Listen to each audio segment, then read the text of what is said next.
All right, there we go. We're live, mate. What's going on, guys? Hey guys. Good morning. How are you? Morning, Kyle. Thanks for joining us, man. Where are you coming from? I'm coming in. Oh, looking fresh, Sonny. Oh, Sonny's. Is that your prediction already? Are you going with a prediction? There it is. It's my Cavaliers cap. Oh man, UVA. he's coming out ready, coming out strong There on a it is. Monday morning. He is, man. Jeez, Where'd that's it, eh? you manage to snag that one, Sonny? Brett sent it when he went and visited them. Yeah, we did a little visit. They gave us some caps. You know, we go there and we do a little live show with them. So it's cool. That's awesome. Yeah. Sorry, don't let me interfere. Carl, tell us where you're coming from and introduce yourself. Can you hear us, Kyle? I can. Oh, Yeah. okay. Yeah. Where are you coming from? Yeah, I'm coming from San Francisco, California, just over the bridge from Berkeley. So had to throw on the Bears, repping my Bears this morning. Nice. How do you think the Bears will do? This is the first year under Coach Durden for the women's team. I've liked what I've seen out of the Golden Bears this year. Definitely a big transition for them. But they got a great coach, and I know it. Dave Durden, if you ask me, is the best coach in the world. Those girls, they've been swimming well this year. They swam well at Pac-12s. I'm excited to see what they can do at the NCAA level. I don't know if they're going to be in the contest for the team title this year, but I know coming down the line, Durden's building something good for them. All right, I am asking you, why is Dave Durden the best coach in the world? I think it is his world-class expertise, knowledge of the sport, and the experience of the athletes that have come through him that have taught him a great thing or two about the sport. And I think that he's really been able to take all of his learnings. And, I think he's got a great mind, really. And one of the best things I think Dave Durden does is motivates his athletes. He's like the best cheerleader for his athletes and rubs off on all of us. Yeah, I agree, man. He's a fantastic coach. And a little bit of breaking news here, Sonny. We're going to go live with the greatest coach on earth, Dave Durden, according to Kyle Mills. We're going to Durden this afternoon, live at 3:30 Pacific time. Yeah, you guys are on Pacific time, aren't you? Yeah. What do you think about that, Sonny? I'm excited. I'm going to be tuning in. I want to learn from the best coach in the world, and you're going to ask him some good questions. He's going to give some good answers, and everyone can get better at the sport we love, right? Yeah, he is a brilliant coach, and it's going to be the last workout, I believe, in Cal this afternoon. So it'll be fun to kind of have him finish off the last swim practice with the women, and then jump on a plane tomorrow, come out to Tennessee, and get ready for NCAA. So, listen, we've got a big prediction show. People are coming in. A couple of people saying hi already. Sonny, you got some fans out there. But look at this comment, guys. You look like Martineggi. I mean, he's like the most jacked, best-looking swimmer in the world right now. What a compliment on a Monday, eh? Martineggi, huh? Okay. All right. We'll take that. Julian, we'll take that. Thank you very much. It's pretty nice. All right, listen, we're going to get into this. It's women's NCAA prediction show. We've got a lot to get through, but where do we even start? I mean, this thing now kicks off on a Wednesday night, right? So they start with the 800 free relay. Is that correct, Kyle? I believe so. They don't do both relays on the first night like they do at Pac-12s, do they? No. So what they did now is they split the 800 free. It used to be on the end of the second night, and it was just like everybody was just exhausted on that night. It was look at this, eh? Look at this, little Tyler Fenwick in here. Talk about predictions, Sonny. You better put that hat back on, man. There we go. Look at that. Nice.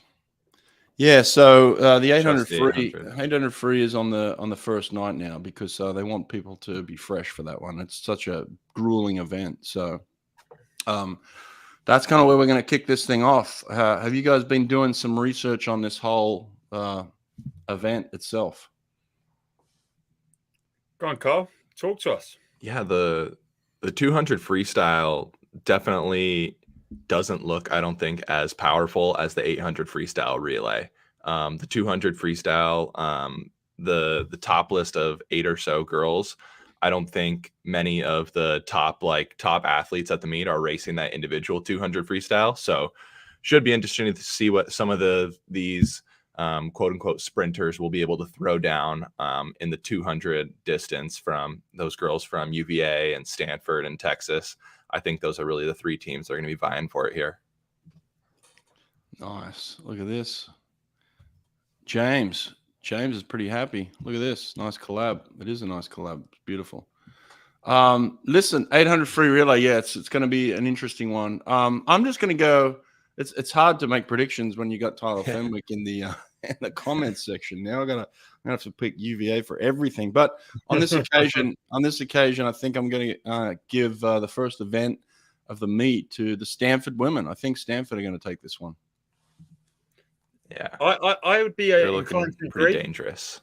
I think Stanford are pretty good at it, but I think one of the big things that is always going to be the case with the Who's is who they put on the team, because obviously you know the NCAA system more than I do, and you are limited to how many relays you can swim. What's the ruling? Is it 3 relays per person? Yeah. Oh yeah. Oh no. I think you can swim. You can swim 4 relays, but you'd have to forfeit an individual event. So you can't swim. Okay. You can't swim 3 individual and 4 relays. Okay. I mean, I think what I'm thinking is, I believe you can do that. You can't swim 5 relays and swim 2. Okay. There we go. So I've been out of it so long. Because if UVA put on that 4x2 relay, they put Kate Douglas. That relay should be exciting to say the least. Get the meet started, with a bang, and definitely if Stanford's able to pull it off, that'll be a big upset to the 2 top teams who are vying for the title. Kyle, can you hear Sonny? Hello? I am unable. Oh, that's the problem. So you guys can't hear each other. Why is that? What's going on there? Nate, where are you, my friend? We need some support here in the back. Kyle cannot hear Sonny. Well, I can hear everybody. Kyle? Kyle, it's super weird, hey? It's super weird. Why can you hear me, Kyle, but you can't hear Sonny? I have no idea. Look at that, hey? Look at the modern technology. Can't figure it out. Damn it. Hey, Kyle. I can hear him now. Wow. Sweet. There we go. So, anyway, what I was going to say is, and the reason I brought up how many swims you can do is that if UVA were to put Kate Douglas, Alex Walsh on that 4x2 relay, along with Amy Canny and, one of their other awesome girls, maybe Gretchen, maybe one of the girls I'm not, accidentally missing out, I think they can win it. I just don't think they win it without the use of Kate Douglas and Alex Walsh and Gretchen Walsh, who, between the lot of them, have about 1 billion races they could swim and win. And I don't think they will use them girls when they've got the 200 medley directly before. Kate Douglas, we know she's a great sprinter. And I think if they wanted to win it, they could. I just don't think they will use the girls that would get the win, which is why I think Stanford end up with a win. Fair enough. Kyle, what's your take on this one? I like what you had to say. I think I got to go with Stanford as well. If they're using Husk and Curzon on this relay, I think they're pretty dangerous. I'm gonna have to go back you on Stanford on that. Yeah, I think they do as well. I think they start off strong. They're gonna look. It's the first event of the meet. They get basically a full night's sleep after it. Why not go with all your big guns up front here and use them? I think Stanford want to get points early. So yeah. This feels like a Stanford win, but again, I hate to go against my good friend Tyler Fenwick, who's in the comment section listening to every prediction we put out, and now I feel terrible that I'm going to go against him on this one. But Stanford for the win. But that'll change. Quite quickly. The next day changes quite quickly. So I'll give you the order real quick, Sonny. So because you don't fully understand the way they chop this thing up here, so the order of the next day will be 200 medley relay. Okay, is up front. Now they even used to swim these relays in the morning, and I don't think they even do morning swims anymore. Do they, Kyle? I don't think so. They're not doing the morning swims anymore, and they took out the double spaced lane ropes, so they're not doing the every other alternating relays anymore. Oh, okay. Right. Yeah. I don't know. It's hard to keep up with all the changes they make, but it doesn't seem like they're swimming prelims anymore. Tyler, if you're still in the comment section, can you just confirm that they're not swimming morning relays? But I'm pretty sure they're not. But basically, it's a 200 medley relay at night. Then they go into the 500 free, and they go 200 IM, 50 free, and they finish off with the 200 free relay. So that's the kind of the first official night of big competition. So this is where UVA really take hold of the meat in some of these relays. I don't see anybody touching UVA in either the first 200 medley relay or the last relay of the night in the 200 free relay. I think they're going to just clean house in these two, don't you think? Absolutely. I think Agree. UVA Completely sprinting agree. right now is just so far ahead. And, Stanford have some ridiculously fast girls. Like, I watched Tori Husk and Claire Curzon at the World Short Course a couple years back, and them girls just go. Like, they went like 24.5, 50 fly, like their third time racing the event, and it was just brilliant to watch. But in yards, Kate Douglas just is something else. Gretchen Walsh is something else, and you only have to find two more girls and you've got a winning relay, and they definitely have them two more girls. Yeah. Kyle, what's your thoughts? Yeah, I think Thursday's a big day. You want to open up the meet with a bang, especially if you're contending for that title. I think they could do this 200 medley in record fashion, and then again close out the night after winning the 200 IM and the 50 freestyle. That's my early prediction. Throwing it down on the 200 freestyle relay at the end of it as well. I think they could have 4 out of 5 wins on the first night. 4 out of 5. Okay, we're going to have to dig deeper into the individual swims then. But yeah, it looks like you could be right. I think I might be predicting the same thing as well. But those relays just look like UVA all the way. Unless something crazy happens, and you never want that to happen, an early takeover or something like that. But it doesn't seem like that anyone's really going to contend to knock them off in those two relays. But what about the 500 free? Let's go to that, Sonny. What's your thoughts in that? So my other big excitement for this meet is the Texas girls. I think they've got a really good team starting to build. I saw them in Europe at the Mare Nostrum team.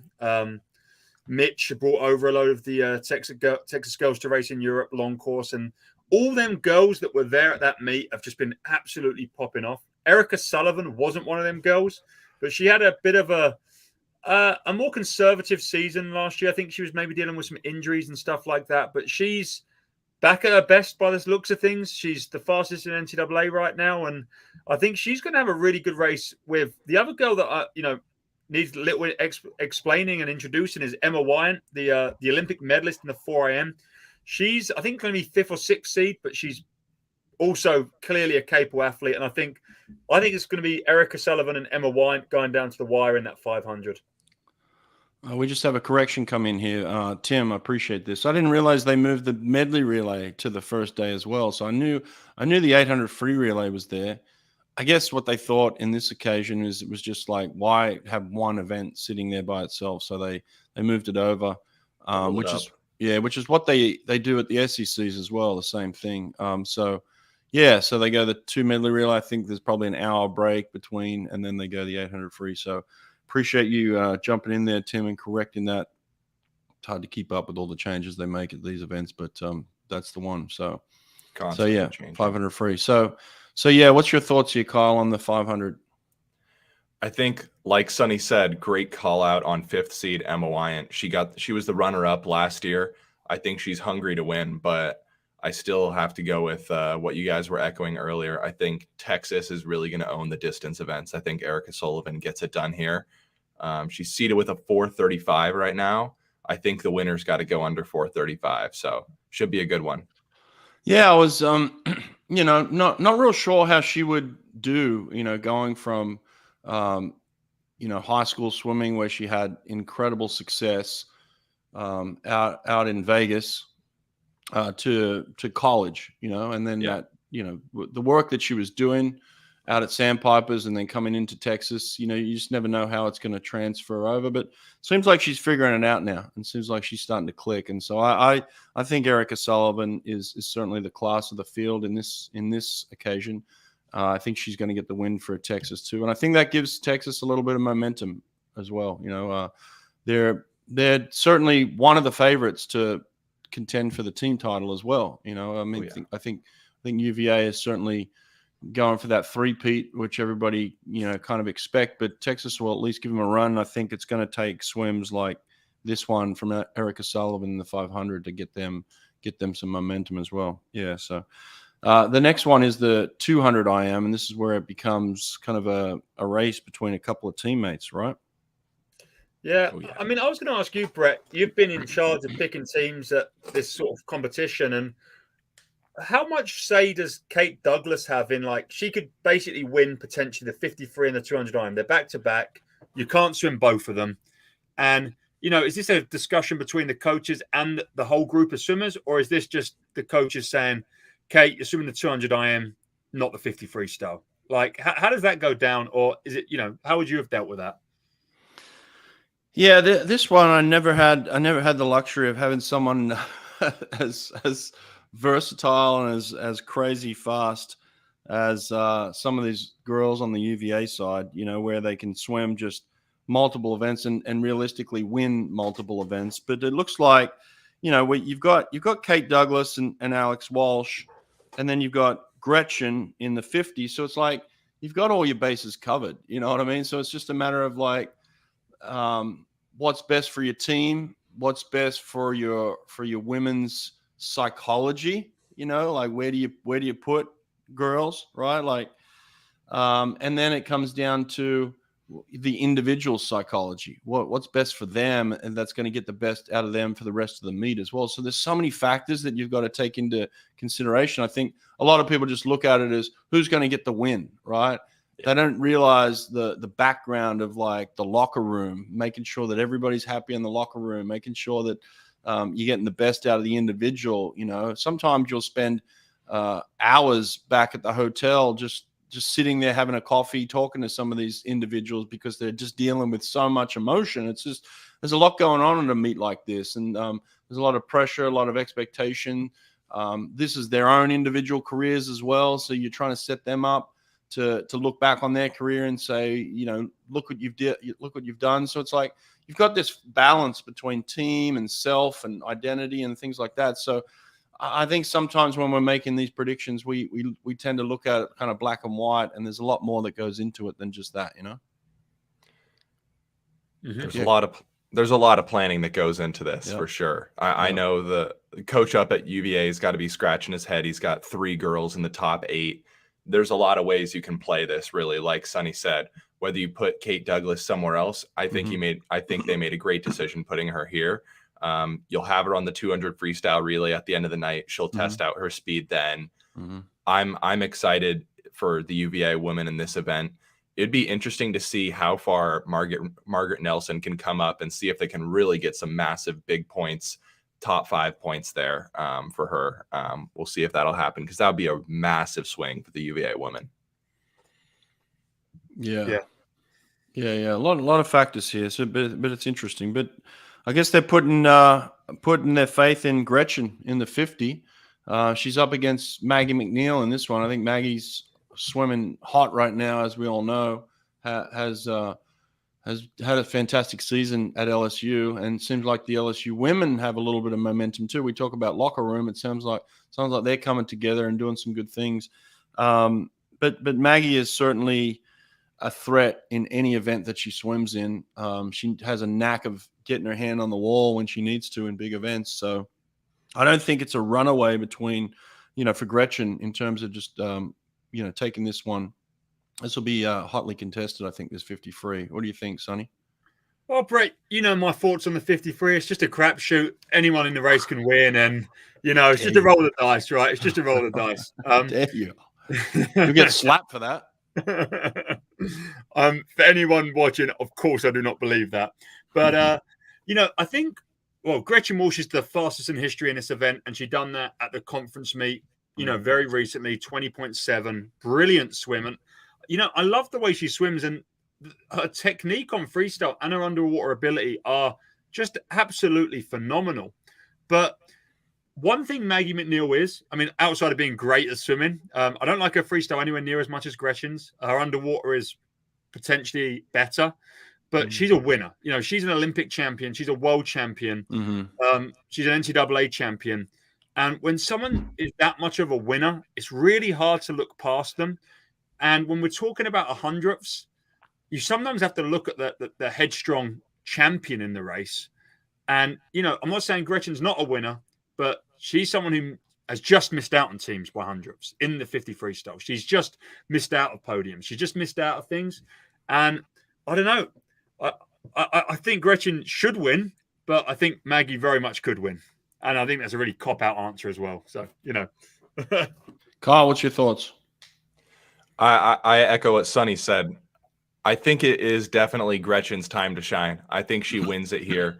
I was in Minnesota 3 years or so ago, and Abby Weitzel went that 20.9, and that was some speed. Like, I've never seen anything like that. These girls are contending to go faster than that. There's definitely some serious speed here in the field. I think it's a battle of underwaters between Walsh and McNeil. I'll throw out a hot prediction here. I'm thinking Maggie McNeil takes it in the prelims and scares everyone, and Gretchen Walsh comes firing back at night and takes the win. Nice. I like those predictions. A little morning swims. Yeah, we forget about those sometimes, but they can be some good ones. I think Gretchen gets it because of her length and her height. Maybe that might be the only deciding factor here.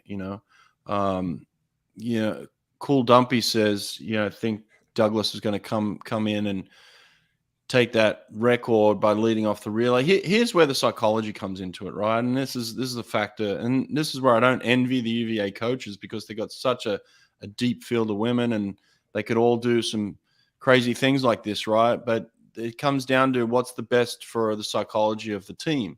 If Gretchen goes out there and wins that 50 free and breaks the NCAA record, is it in the best interest of the team to say, all right, let's give Kate a shot now and see if she can embarrass you on this relay? It's like, I don't know if that's the best decision there, but so I think selfishly we want that to happen. We want the best swimmer to post the best time, but for the psychology of the team, it might just be better to say, hey, go out there and break the NCAA record together, and Kate will put you at the end of this thing and go, see if you can get under 20 seconds, maybe go 19, I don't know. So that might be the better psychology for everybody there. So yeah. All right, we've talked about the relay. We think UVA is going to clean that one up. Let's go on to day 2. You've got the 400 IM, the 100 fly, the 200 free, the 100 breast, the 100 back, and then you finish with the 400 medley relay. So a lot to talk about here. So let's go straight into 4 IM. Is anyone going to beat Alex Walsh in this one, Sonny? No. I think we just move on. Alex Walsh is going nice. Look, Ella Nelson and Emma Wyant, they're great. I just don't think you look. It's easy to say, Emma Wyant, Olympic medalist, and we shouldn't overlook her, but sorry, Alex Walsh is just absolutely freaking ridiculous. And I just, it's a runaway in my mind. This is a swimmer that, we've not mentioned Kaylee McEwen breaking the world record this weekend in the 200 back, but Alex Walsh beat Kaylee McEwen at World Short Course in a medley event. And, she's just, Alex Walsh all day long. She's freaking amazing. And I think that's just a wrap. I think Emma Wyant gets second and maybe Virginia get third as well. I think we all think this, Kyle, but what about the dynamic between, the two former teammates as well? One of them went to Florida. That's exactly what I was going to touch on. I think as a competitive athlete in the NCAA, it's got to hurt when you see your teammate leave. And I know that those two are definitely friends, but they're definitely competitors at the end of the day as well. I have Emma Wyant winning this one, actually. She is amazing in the long course version. We all got to see that on display in Tokyo. And I think she's gonna take it. I think she's got something to prove here. She's on a new team. and she's on a mission. So it should be fun. I'm glad that the NCAA has opened up for this instant action where you don't have to wait a year after transferring. So she's only a sophomore right now, and I think she's going to take the dub. Wow, that's the first major upset right there, hey? Kyle's calling it. That would be really interesting. Very huge too. But Alex Walsh getting beat, hey? Okay, interesting call. I don't think it's happening, but I like I like the fact that you're throwing it out there. At least 100 fly is going to be very, very competitive. This one will be tougher to pick. We got Kate Douglas, Maggie McNeil, Tori Haas, Claire Curzon. I mean, the list is kind of endless, but they're the top 4 talents, I guess. Sonny, what do you think in this 100 fly? This is like the first real exciting race where, it's just insane. And God, it's what an exciting race, because I don't think we've seen really what like the likes of Tori Husker capable of this season, and Claire Curzon. Like, I think they've been a little less rested for the earlier meets, and I think they're big game swimmers. But then you've got like the best women's NCAA swimmer ever in Kate Douglas, and the other one, Maggie McNeil. Olympic champ. I'm calling Maggie McNeil. I think Maggie wins this. Yeah, Kyle, what's your thoughts on this one? I think, like Sonny said, we haven't seen a lot out of the 2 Stanford women yet. A lot of the other conferences have a lot of chance to rest and perform during the rest of the season. That's just kind of the way that their conference schedule shapes out.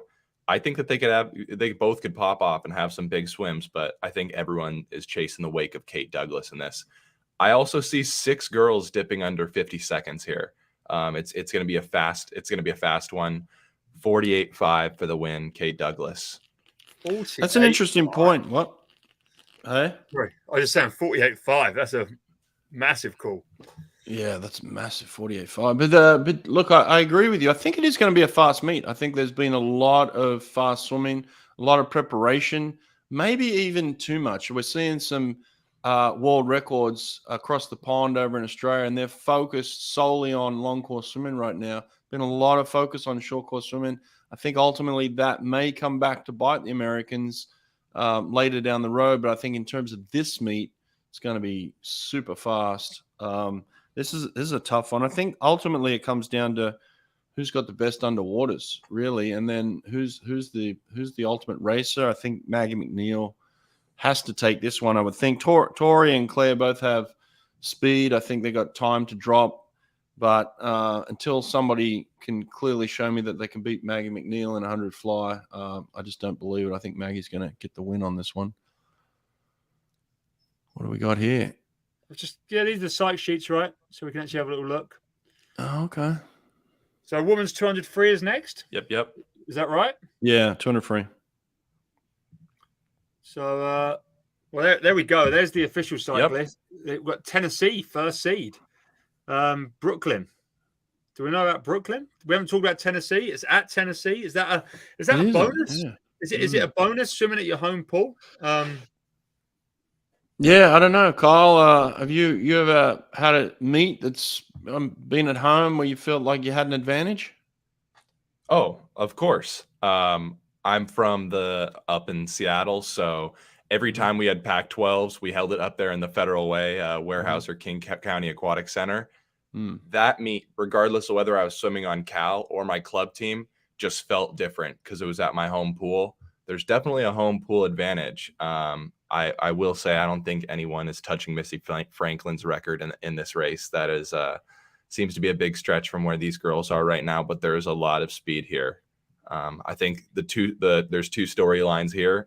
It's the young swimmers that are seeded first and second, and then it's the veterans, including Kelly Pash and Taylor Ruck here.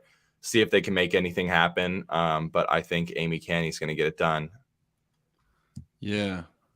You think Amy can? Oh, you think the freshman, huh? You're picking the freshman. I think the team momentum is really going to be building for Virginia, and I think this could be a key win for them.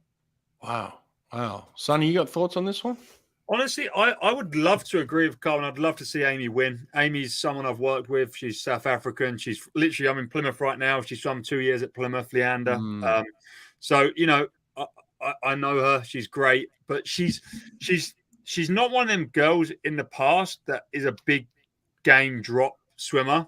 And I'll tell you someone who is Kelly Pash. And I think this is going to be quite a runaway victory by Kelly. And I think Taylor will come second. Taylor's on a great trajectory back to her best. I think them two girls, the seniors that Carl mentioned, they're the ones. But it's kind of crazy, like, without throwing shade, the 100 fly is one of the most ridiculous heats of swimming we're ever going to see in NCAA women's swimming. And this is a little bit more conservative by all means. You know, that we're talking about potentially 3 or 4 girls in the 100 fly going under the NCAA record. And, you know, we're not talking about girls getting within 3 seconds of it in this 200 freestyle. It's definitely a more conservative field.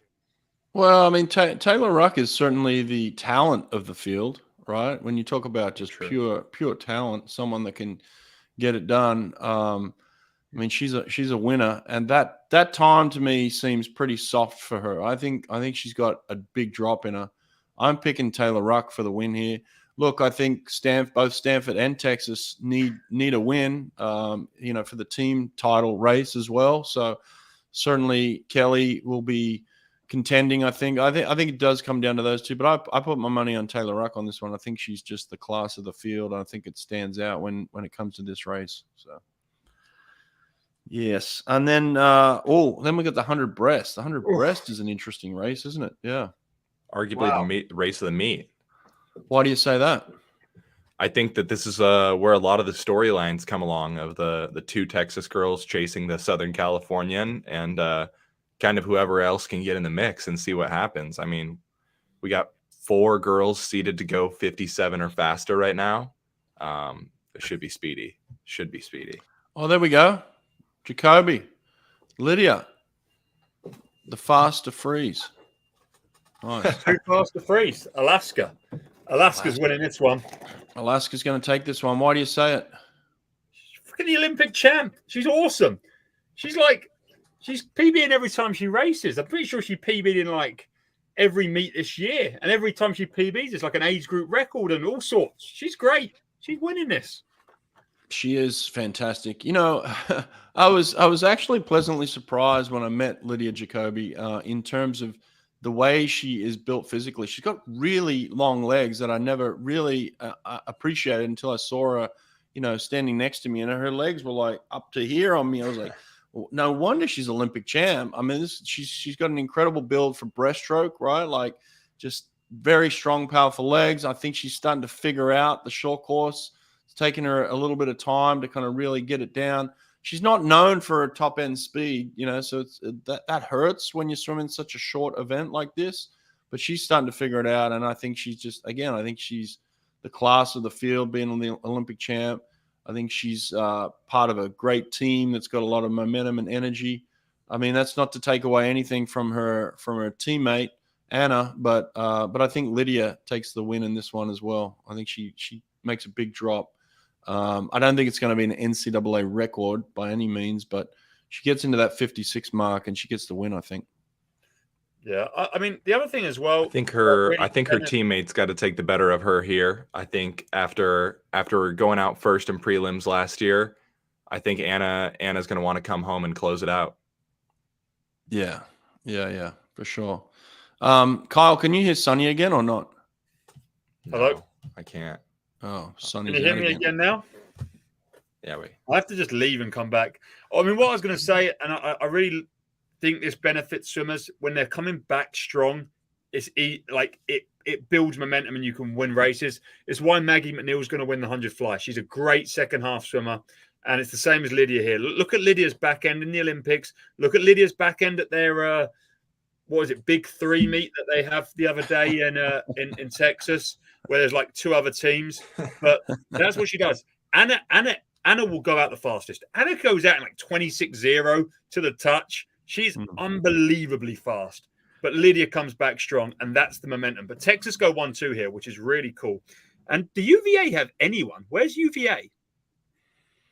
Down 9th. Cool. I mean, they have someone who could be top 8, I guess, but not anyone that's going to contend for the win, I wouldn't think. Yeah.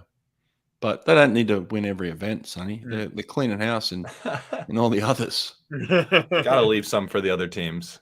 Yeah, yeah. I think they have some girls that can breaststroke, but who are probably better, but Alex and Kate. they're swimming other events, so they can't swim everything. But on the relays, they can substitute in, so yeah, they'll be fine. All right, so yeah, we're picking. Most of us are picking the Olympic champ on that one. So then we go down to the 100 back. The 100 back is an interesting race as well. Oh, what a race! God. Yeah. Wow. Yeah, lots of Olympians in this one. Yeah, this one's stacked, and it's one of those ones. It's hard to predict. It comes down to starts and turns, and all that. I mean, we've got some underwater swimmers here too. So this will be an interesting race. This is a really tough one to pick. I think. It's not a clear cut winner in this one. But if I am going to pick someone, I think I'm going to go with the NC State girl. I'm going to go with Catherine Burkhoff on this one. I think NC State get a win here. We haven't talked much about them, but I think this is one where I think they can get this one. Sonny, what's your thoughts? I think, first of all, Phoebe Bacon, a backstroke Olympian, brilliant swimmer, world medalist. What a great talent down at 10th seed. Ryan White, I've seen her win a world short course medal in backstroke, another brilliant talent. And then Claire Curzon, what record did she set? One of the records, one of these American yard records in the 200 back this season. And again, she's not a 200. I mean, she's not like a 200 specialist. She's someone who can swim 50, 100, and 200. So I think I'm going to go Claire, then Catherine, then Gretchen. I want to call something a bit more exciting. Claire for the win. Claire, okay, Kyle. Yeah, it's going to be interesting. Backstroke's all about the underwaters. It's who can sustain it the longest and who's going to be able to do it. And I like your pick in Burkhoff because of that. Yeah, great underwaters there, great tradition of underwaters there with her dad. Great call out by Sunny on the 10th place on Phoebe Bacon, but I still think that this is going to be Gretchen Walsh's year. I think she's going to avenge her second place from last year and take down Catherine Burkhoff, but it's going to be quite the race for sure. Nice. I like that call. I like it. Medley relay at the end there. I think UVA takes. There's no one can take UVA in this one. That medley relay is just gone. Again, they're just so strong in their relays, which is great. It's how you build a team. You build a team around relay. Look at the distance. 4 seconds or 3.4 seconds. It's insane. That's not even fair how good they are in that one. All right, let's go into the last day because we're going to keep moving here. So last day kicks off with the 200 back. This is where it comes down to the team title. On this last day, you have your little speech with your team and pick are we the skipping winners. the mile? Is the mile isn't the mile on the last day? Yeah, it's the first event on the last day. Yeah. Oh, yeah. First event, right? Okay, but yeah, I always think about the morning on the last day because that was one where I was always like, okay, I need my 200 backstrokers to pop this morning. I need some people in top 8. So yeah, that's kind of where my brain goes into morning of last day because it's always a team title race. But but just on that, I guess this is where you need to train for the championship. This is where Dave Durden separates himself. He does such a great job of training and preparing for the championship, I was just going to say, this was always our special morning. Our lethal weapon was our 200 backstrokers. You saw it last year at Pac-12s. I'm sure we'll discuss that another time, but Dave Durden has definitely trained Isabel Stadden well. I think this is going to be a great race between her and Claire Curzon. Yeah, exactly. All right. Well, let's finish this 200 back, then we'll come back to the 1650. So, Sonny, 200 back prediction for you? Yeah, I just said I think Claire is just really good, and I think she's going to keep getting quicker. So she's 0.2 off that all-time record by Beta. I think she's going to, break that and win this race by a landslide. I think this is going to be a dominant victory from the Stanford freshman. Yeah, I like that. I like that a lot. That's a really good prediction there. Stanford for the win. Okay. Yeah. Let's come back to the 1650. What is this event? 1,650 yards. What's this all about? I've never watched one of these. Should I? Yeah, this is Should you? I mean, that's debatable, but I'm putting Brett on the spot here. I tried not to, but no, I'm kidding. I'm kidding. It's a good race if that's what you're into. Well, it seems like it could be close. We've got, not many seconds splitting these top 12 girls here, all under 16 minutes. But didn't Katie Ledecky go 15:01 yesterday? Why is Katie Ledecky 45 seconds quicker than all these girls? Because she's the greatest female swimmer in history. That's why, Sonny. What are you talking about? But 45 seconds, that's like 3 lengths. Have you ever seen Katie Ledecky swim? She wins everything by 45 seconds, unless you're an Australian woman. But other than that, she cleans house. But why are these girls not getting as close? We're seeing all these girls go records in, Claire Kurz and Maggie McNeil, Gretchen Walsh, Kate Douglas, Alex Walsh. They're all destroying records, and we can't have any of these girls on these same teams get within almost a minute of Katie, who went and time trialed at a state meet yesterday. There's got to be something to it. I mean, I get it. Katie's, a freak of talent, but 45 seconds is a freaking long way. Yeah, seems like a lot. Kyle, I can't explain it. You got any explanation? I think what Sonny was saying, there's just some records that are just meant to be untouched. A lot of those Phelps 2 fly records were untouched for so many years. This Katie Ledecky one is not going to be touched for a long time. Big shout out to Kenzie from Alabama here. She toured us around Alabama's pool this summer. She's been swimming amazing this season. Should be awesome to see her grow out on a big note. But my former coach up there in Wisconsin, Matt Martinez, I know he's going to be happy. I got Paige McKenna winning the smile, holding off Kenzie and Erica. Okay, all right. I've got no say in this because I haven't watched a single one of these in many years. So I hope they all win. Go for it. One of them. I hope they all win. I have no idea in this, and I'm not even going to pretend that I have an idea. The only name I recognize really is Erica, so I hope she wins it. Go Texas in this one. All right, let's move on.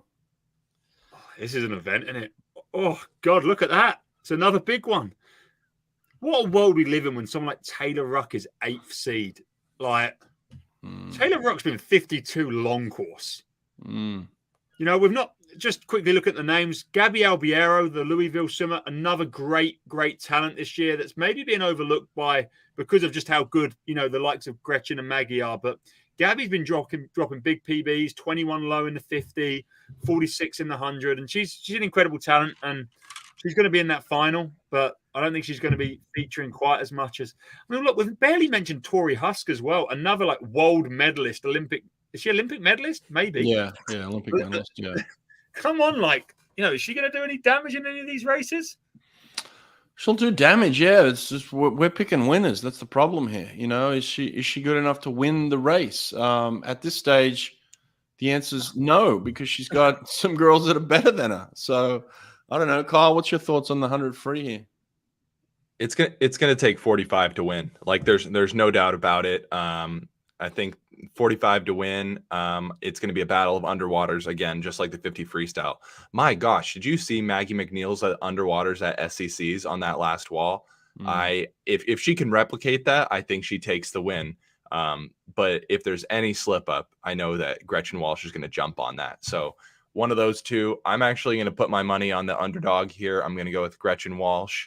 But like Sonny said, Gabriella Albiero and Tori Husk swimming fast, but just not there this year. Yeah, sucks to me that this event is an underwater race. I want to see the best freestyler win. I don't want to see the best underwater kicker win. It kind of bugs me. Yeah, this might be a different story if it was long course for sure. These top 8 girls here. Right. Yeah, it would be a completely different story. Yeah, but it kind of bugs me that it's an underwater race now, and just doesn't feel right for 100 freestyle to be, the majority of the swim to be underwater. But it's where it is. I think if I was swimming, and look, I wasn't a great underwater kicker myself. We didn't have the emphasis that we had. There was certainly some underwater kickers. Neil Walker was around when I was swimming, and he could kick underwater. But I just took pleasure in beating those people. But I don't think you can get away with that anymore. Like Maggie is so good underwater. It's just like she creates separation, So it's like you can't even compete when somebody's that sick and underwater. So I think Maggie McNeil takes the win. I think you're right, Kyle. I think she goes 45-9 for the win, which is incredible. Anytime a woman can go 45, I mean, that's really moving, Sonny. That's some crazy. We recruit kids on the men's side that were 45 in the 100 free. You'd be like, oh, that's a pretty good swimmer. And now you got women that are doing it. So yeah, pretty spectacular. All right, let's move on. 200 breasts. Here we go. This is interesting. Sonny, thoughts? I mean, just look at them numbers, right? You've got, top 8 is a 205 and there's Kate Douglas at 201. Kate Douglas, this is the same person that someone commented earlier about whether or not she would lead off a relay to get the 50 freestyle all-time record. And here she is, the fastest in history at the 200 breaststroke, quicker than Lily King and all the people that have come before her. I just find Kate Douglas phenomenal, crazily good, and this is going to be a clear victory. Lydia will go a PB. Lydia will get second, but come on. How is Kate Douglas so good at so much, Carl? Like, what's going on there? I don't know. I don't think you can hear you again. You're out again, Sonny. Click in and click out. There we go. Carl, how is Kate Douglas so good at so much? I wish I knew. I wish I knew. I don't even think this is going to be a race. I mean, she's got 3 seconds on the rest of the field.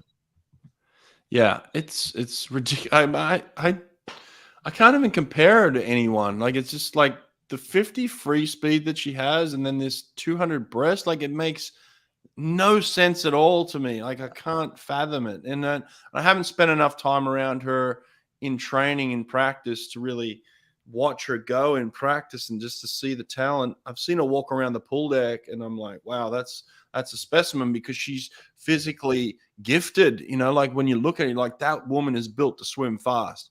But I haven't actually seen her in the training pool enough to say, oh, there's her skills and her talents. But like, when you see it on a board like this, it kind of just jumps out at you. You're like, it just doesn't make sense, It doesn't. I do think, I will say, I don't think Texas is going down without a fight. Yeah. Well, I think what we haven't taken into factor here is the fact that diving has been racking up points this whole time as we've been making these predictions, and you can see it right here. This women's platform, like, I think Texas are, got like 70 points returning from last year. I mean, it's a massive amount of points, and this is where the Texas men do the same thing. They've been doing that to Cal for many years, where, exactly, get stabbed right in the heart with the diving. And I think the momentum is definitely there, and this could be a situation where it's a team race, and we haven't really even factored that in right now. And Lydia Jacoby could be like, you know what, or Anna. That they could be like, we're going to get some points here for our team, and they do something special. I don't know, I think they're going 2-3. Okay. Yeah, I'm with Carl. They're going 2-3, and Texas are going 1-2 in the next race. Okay, what's the next race? Let's go to it. 200 fly. Boom. 1-2, hey?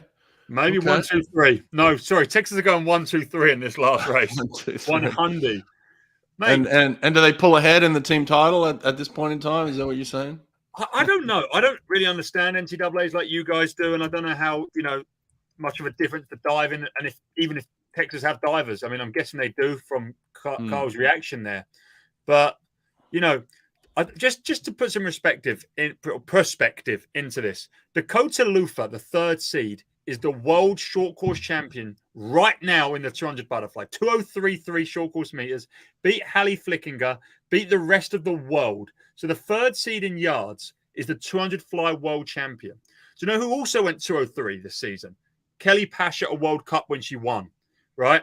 So, you're at a point now where you've got the 2 fastest short course meter butterflies who are all in the top 3 short course yard butterflies, and they're all a second quicker than the 4th seed. This could be the most brilliant thing we've ever seen. A 1-2-3 from Texas, which might propel them above Virginia for this team thing with the women's platform diving happening. I don't know. I'm excited about this. Kyle, what's your thought? The underwaters on Emma Sticklin are just absolutely incredible. I had the chance of meeting her at Wave 1 Olympic trials the other year, and she's a funny character, and I've been watching her ever since. Her underwaters are just absolutely incredible, whether it's her, Kelly Pash, or Dakota who gets it done. I don't think they're going to get a 1 through 3. I think someone's going to slip in there. I can definitely see a 1-2 finish though. Yeah, the 1, 2, 3 is very rare. It's tough. Yeah, at a meet like this, but there's they got the talent. They got the talent. Here we go, swim nerd. That's 53 points there, Sonny. That's a lot of points when you're talking about the team title where there's only really a total of, the winner gets 400 points, let's say. 53 is a big chunk of points. Oh, yeah. They got the diving. We're just forgetting about Alex Walsh. Alex Walsh is currently like 20-something chunk seed. Of change for sure. Alex Walsh in the 200 fly is 30th seed. Just in case you couldn't hear me, Kyle, Alex Walsh is 30th seed in the 200 butterfly with a 155. Yeah. Is she going to be a factor? I think she's going to be in the final, and I think she's going to challenge the Texas, but she'll come 4th to the 1-2-3. This 1-2-3 is going to be beautiful. I'm a Texas fan, I've decided. They're going 1-2-3. Them girls aren't getting beaten. Like, look, Kelly Pash. Put your Jacoby hat on, man. Put your Jacoby hat on. Yeah. The world champion is not getting like 4th. The world champion is 3rd seed. She's not getting 4th. She's not getting beaten by Abby Aarons or Lindsay Looney or Charlotte Hook. She's just not. And no offense to them girls, but this is a world champion. Not a college champion, a world champion. And she can only get beaten by her teammates. Look at this squad. They're throwing down 2 flies every day. And the momentum is going to be with them. Texas is going to be blowing the roof off because they know that 53 points could make a difference. I don't even know what 53 points means, but it sounds like a lot. Wouldn't it be great if it came down to that sort of factor where they're like, hey, we go 1, 2, 3 here. We take the lead. I don't know. We need some excitement in this, but yes, that would be very interesting to see that happen. But and then it comes down to you got to sit and watch the platform divers. And then you go into the last event of the meet, the 400 free relay, where Virginia have a clear distance on everybody again. Oh yeah. Kyle, do you think Virginia win this relay and win the meet at this point in time? I don't see anyone else coming anywhere close to them. So I mean, they got a great core 4, and I think they'll run away. Sonny, how many points do you get for winning this race? Then 40. Okay, so it's just winning a relay is almost the same as doing a 1-2-3 then. Yeah, well, yeah, but you've got other people swimming. So it's like 40 points for the win, and then I think it's 32 for second. Is that correct? 32 or 34? I thought it's 34, 32. Yeah, 34. Yeah, so it's 40 for the win, 34 for second, 32 for third. Yeah, so I just don't see where Texas would get the points. Yeah, they'd need to be way ahead, But I think ultimately Virginia get the 3-peat, which is crazy. Hey, what a team. What a run they've had. And what a championship for them.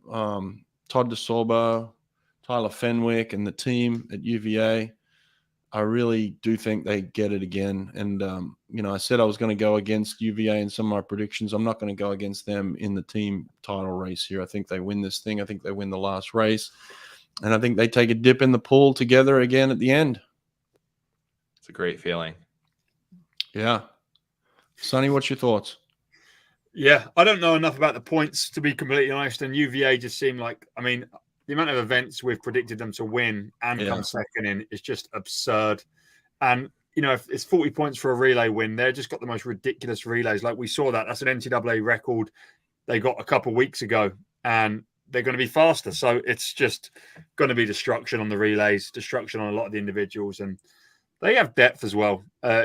Virginia are going to have a great meet. I'm really excited for it, and I'd still like to see some narrative where there's some close calls and the points are, not 100 points from day one, and it's just like, Virginia have won. I'd like to see Texas make it a bit more exciting for us spectators, and the same goes for Cal and Florida and Stanford and the rest of the teams. Kyle, it's pretty strange for us not to be talking about a Cal woman in any of these races. There used to be a lot of separation between the teams when you were there. They've come together now under Dave Durden, Dave Marsh. The men and women are training together. Is there anyone that we should be thinking of or look out for? I mean, who's the superstar of the Cal women's team these days? Who's their go-to person, you think? There's a lot of superstars on that team. They traditionally have a really good sprint freestyle core. I think the one to look out for this year, though, is definitely Isabel Staden in the 2IM and the 200 backstroke. Right. She was awesome to watch. Another one would be Leah Polonsky in the 200 and 400 IM. Okay. Yep. Yeah, that's my Cal little predictions there. Yeah. We didn't really give Cal a lot of love, but they're definitely still in the mix. Probably not for some wins, individual wins, but they'll be in finals. And that 2-back though, maybe we'll see. Really, you think she's a contender in the 2-back? I think it's still an open race. Anything can happen at NCAAs. Yeah, that's true. That'd be nice. Cal women get a win. That'd be really cool. Yeah. All right, boys. I think that's it. We're going to do a prediction show next week. We'll see how we went on the women's side. There was some close calls there, so we'll see. We'll have a look at it next week. But look, at the end of the day, none of us know what we're talking about. They've got to go out there and swim, so it's kind of fun doing this, but it doesn't make any difference on the way that they're going to go out and perform and compete. But good luck to all the women. I think it'll be a really cool meet to watch. And we'll check back in next week and we'll go over the men. Hey, should be awesome to watch. Thanks for having me on. Kyle, thanks for getting up at 4 a.m. for this, mate. Appreciate it. Yeah, thank you guys. All right, man. Take care. See you guys. Bye. Yeah, chat soon. Bye, guys. Bye. All right, I got to exit that. Boom.